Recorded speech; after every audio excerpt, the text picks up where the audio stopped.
হে আমার প্রিয় বন্ধুরা, কেমন আছো তোমরা সবাই? গরমে ভালো লাগছে? কীরকম করে কাটাচ্ছ তোমরা দিন অবশ্যই জানিও।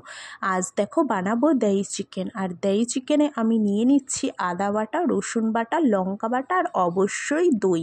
বাড়িতে পাতা দই দিয়ে আজ বানাবো দই চিকেন। দই চিকেনটা এমন একটা রেসিপি যেটা নাকি দুপুরে ভাতের সাথেও বেশ লাগে এবং রাতের রুটির সাথেও কিন্তু দিব্য লাগে। কি বলো তোমরা?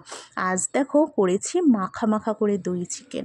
দই চিকেনের মধ্যে আদা বাটা, রসুন বাটা, লঙ্কা বাটা সব দিয়ে ম্যারিনেট করে নিয়েছিলাম। নিয়ে আলুটাকে ভেজে মাংসটাকে ভেজে দিয়ে দিয়েছি।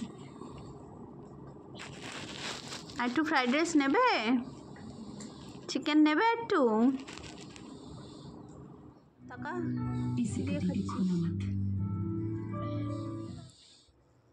আর এখানে দেখো প্রিয়ম বলছে যে মা হেভি ভালো হয়েছে। তো ভালো করে ভেজে নিয়েছি আর দইটাকে ছেড়ে দিয়েছি। এলাচ, দারচিনি, লবঙ্গ দিয়ে তার মধ্যে দইটাকে ভালো করে ফেটিয়ে নিয়েছি। আলাদা করে কিন্তু জল দেইনি। জানি জলটা তার দইয়ের থেকে বেরোবে, তো কেমন